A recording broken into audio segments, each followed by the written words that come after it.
Welcome aspirants. History में ना कुछ दौर ऐसे होते हैं जो एक गोल्डन एज के अंत और एक नए थोड़े से कॉम्प्लेक्स मेडिवल एज के बीच एक ब्रिज का काम करते हैं। तो आज हम एक ऐसे ही बहुत क्रूशियल ट्रांजिशनल फेज को समझेंगे, the post Gupta period. Gupta empire के बाद इंडियन सबकॉन्टिनेंट में आखिर क्या क्या बदला, कौन सी नई पावर्स उभर कर आईं और इस एरा ने आने वाले टाइम के लिए क्या फाउंडेशन रखी है, ये सब हम इस एक्सप्लेनर में आराम से कवर करेंगे। चलिए एक नज़र डालते हैं कि हमारा रोड मैप क्या होगा। सबसे पहले हम शुरुआत करेंगे गुप्ता एम्पायर के डिक्लाइन से। फिर देखेंगे कि नॉर्थ इंडिया कैसे छोटे छोटे किंगडम्स में बट गया।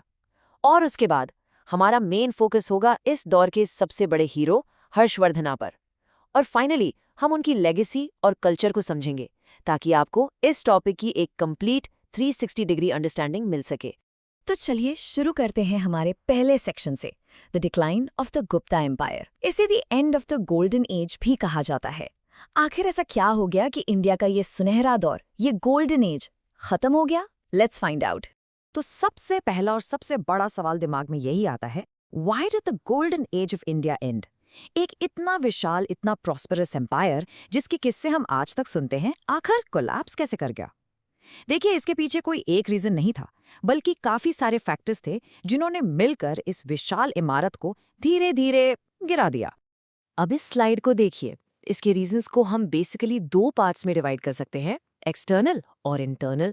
एक्सटर्नल फैक्टर्स में जो सबसे बड़ा कारण था वो था हुन्स का लगातार हमला, उनके रिपीटेड इन्वेशंस, जिन्होंने एम्पायर की मिलिट्री और इकोनॉमी दोनों को बहुत ज़्यादा नुकसान पहुंचाया। और इंटरनली स्कंदगुप्ता के बाद जो भी सक्सेसेस आए वो काफ़ी वीक थे। इसके साथ साथ जो समांतास थे, यानी जो रीजनल फ्यूडल लॉर्ड्स थे, वो पावरफुल होने लगे, जिससे सेंट्रल अथॉरिटी कमज़ोर पड़ गई। और ऊपर से कॉन्स्टेंट लड़ाई और लैंड ग्रांट्स की प्रैक्टिस से स्टेट का रेवेन्यू भी कम हो गया। तो आप समझ सकते हैं इस बड़े एम्पायर की नींव ही हिल गई थी। गुप्ता एम्पायर के कोलैप्स के बाद ना नॉर्थ इंडिया में एक पॉलिटिकल वैक्यूम सा पैदा हो गया, एक शून्य। और इसका रिजल्ट क्या हुआ? एक बिखरा हुआ भारत। यही है हमारा सेक्शन 2, अ फ्रैगमेंटेड नॉर्दर्न इंडिया, जिसमें कई छोटे छोटे रीजनल किंगडम्स का उदय हुआ। इस टेबल को बहुत ध्यान से देखें, ये आपके एग्जाम पर्सपेक्टिव से एक्सट्रीमली इंपॉर्टेंट है।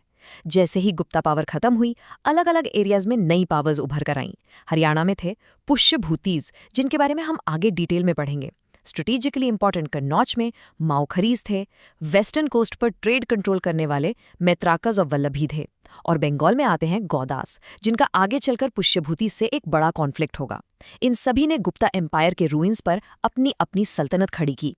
इन सभी रीजनल पावर्स में से एक डायनेस्टी ऐसी थी जो बाकियों से ऊपर उठकर नॉर्थ इंडिया को एक बार फिर से एक करने का सपना देखेगी। तो चलिए सेक्शन 3 में मिलते हैं द राइज ऑफ हर्षा से, और समझेंगे कि कैसे पुष्यभूति डायनेस्टी इतनी इंपॉर्टेंट बन गई। तो पुष्यभूति डायनेस्टी, जिसे वर्धना डायनेस्टी भी कहते हैं, इसके फाउंडर थे पुष्यभूति। इनकी शुरुआत में कैपिटल थी थानेसर, जो आज के हरियाणा में है।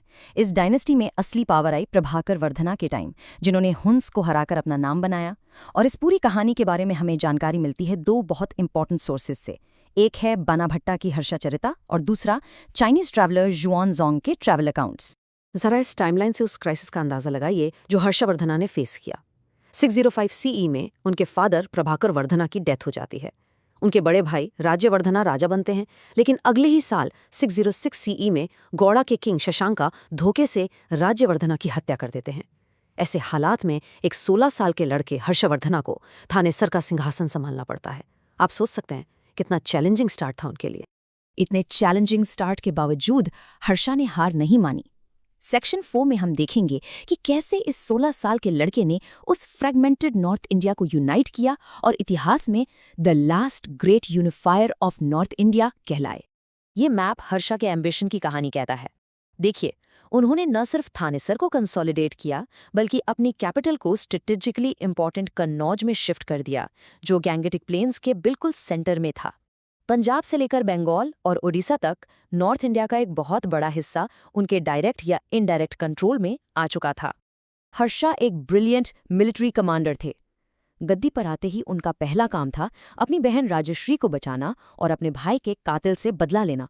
इसी प्रोसेस में उन्होंने कन्नौज को अपनी नई कैपिटल बनाया। उन्होंने एक टाइटल भी लिया, सकल उत्तरा पथनाथा, यानी lord of the entire north. Punjab, Bengal, Bihar, Orissa सब उनके कंट्रोल में आए। बट और ये एग्जाम के लिए एक बहुत इंपॉर्टेंट क्वेश्चन है। जब उन्होंने डेक्कन की तरफ बढ़ने की कोशिश की तो उनका southern expansion Chalukya king Pulakeshin II ने नर्मदा नदी के किनारे पे रोक दिया। अच्छा, तो हर्षा की इस हार का प्रूफ कहाँ से मिलता है? ये पॉइंट जरूर नोट कर लीजिए, द आईहोल इंस्क्रिप्शन। ये एक प्रशस्ति यानी एक तारीफ में लिखी गई यूलोजी है जिसे जैन पोएट रवि कीर्ति ने लिखा था।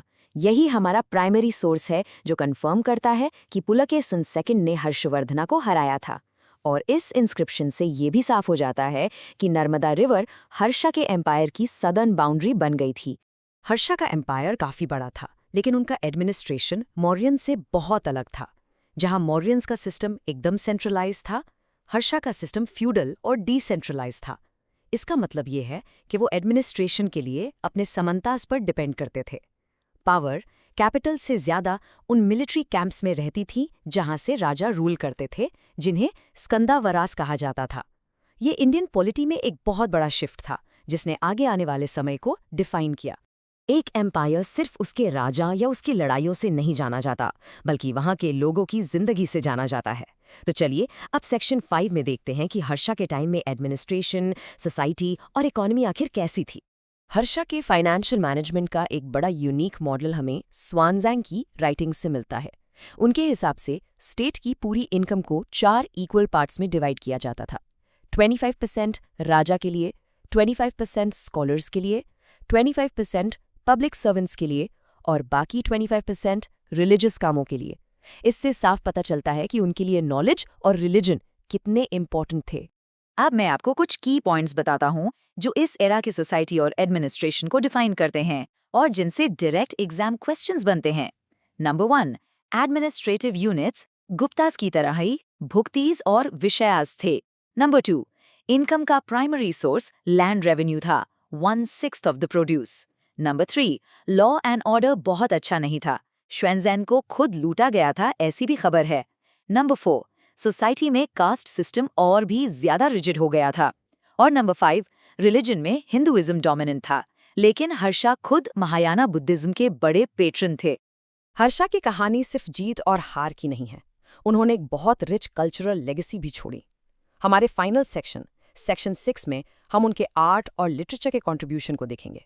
हर्षवर्धना सिर्फ एक वॉरियर नहीं बल्कि एक अकम्प्लिश्ड राइटर भी थे। उन्होंने खुद 3 संस्कृत प्लेज लिखे, रत्नावली, प्रियादर्शिका और नागानंदा। ये तीनों नाम एग्जाम्स में बार बार पूछे जाते हैं। उनके कोर्ट पोएट थे महान बाना भट्टा, जिन्होंने हर्षचरिता लिखी, जो हर्षा की लाइफ पर एक इंपॉर्टेंट सोर्स है। और हाँ, चाइनीज पिलग्रिम स्वानज़ैंग भी उन्हीं के टाइम में इंडिया आए थे। इन सब के अलावा हर्षा ने नालंदा यूनिवर्सिटी को भी खूब सपोर्ट किया, जो उस दौर का आप समझ लीजिए हार्वर्ड या ऑक्सफोर्ड था। हिस्टोरियंस अक्सर ये कहते हैं कि Harshavardhana was the last great Hindu ruler of north India. ऐसा क्यों? क्योंकि 647 सीई में उनकी डेथ के बाद नॉर्थ इंडिया में फिर से वही पॉलिटिकल फ्रैगमेंटेशन हो गया और सदियों तक कोई इतनी बड़ी इंपीरियल यूनिटी दोबारा नहीं दिखी। तो इस पूरे एक्सप्लेनर का सबसे बड़ा टेकअवे क्या है? ये कि हर्षा ने एक बिखरे हुए इंडिया को जोड़ने की आखिरी महान कोशिश की, लेकिन उनका सिस्टम इनहेरेंटली डिसेंट्रलाइज्ड और फ्यूडल था। और यही डिसेंट्रलाइजेशन, यही रीजनल पावर्स का उदय आगे चलकर मिडीवल इंडिया का फाउंडेशन बना।